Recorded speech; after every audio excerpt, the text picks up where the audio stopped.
يكذب عليكم الكذابه الكبيده. كل شي مريض هاد الوقيته بهاد الريح، وكل شي مريض بهاد الفيروس اللي جا قاصح اللي كيصيب به الكبار والصغار. انا وحده من هادوك الناس اللي تصابوا بهاد الفيروس القاصح اللي قتلني ساله معايا. شوفوا البنات، جاتني كورونا مرارا وتكرارا، وعمرها ما دارت لي هاد الحاله اللي طرات لي في هاد الفيروس هذا. قتلني قتلني قتلني. هو جا لبنتي هو الاولى، هي الاولى، ومن وراها جاني انا. طبيعه الحال انا ما قدرتش نمشي للسبيطار هنايا حيت غتمشي غادي يشدوني، وانا بنتي باقا تربيه مع من غتبقى.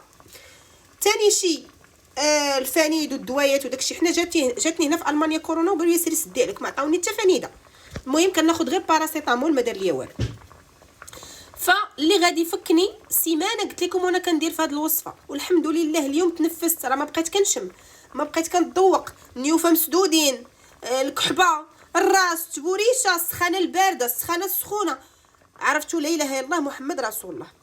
اللي عتقني هو هاد الوصفه هذه اللي انا مزوقه فيكم. بارطاجيوها مع كل حبيب، بارطاجيوها مع حبابكم، مع والدين والوالديكم. عرفتي شوفوا اللي ما عندوش المناعه، حيت هاد الفيروس كيجي الناس اللي ما عندهمش المناعه.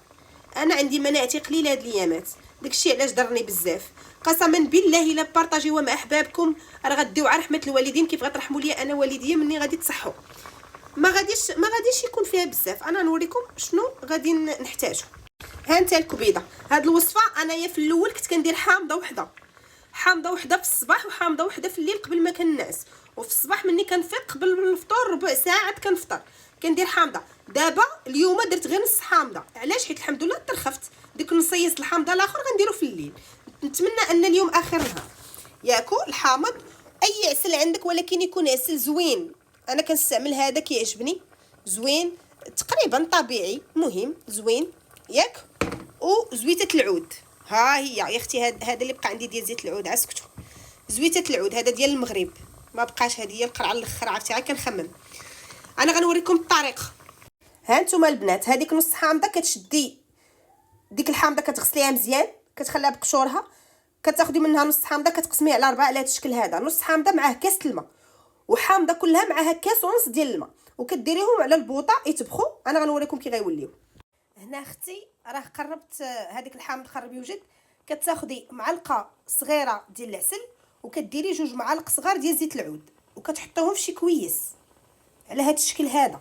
كتجيبي الصفايه كتوجديها، وبعد ما الحامض وجد ولا على هذا الشكل هذا، شوفوا شحال كيبقى ديال الماء. المهم كتحسي داك الحامض صافي طاب. اجي تشوفوا شنو غادي ندير. غتصفي هذا الماء في هذا الكويس، وغادي تبقاي تهزي بالوحده بالوحده ياك. غادي تقلبيها على هذا الشكل هذا ياك، وغادي غتحكي مزيان. هذاك الشحليف خاصو يهبط كامل، ولكن هذا الصفر لا، الصفر لوحيه تتكمليهم بربعه طروفه صافي. ها نتوما على هذا الشكل هذا كنبقى نتك بحال هكا حتى تنكملهم كاملين. ومن بعد ما كملت هذا الشيء اللي بقى لاصق في الصفايه كنحيدو بالمعلقه حتى هو كنزيدو في داك الكويس.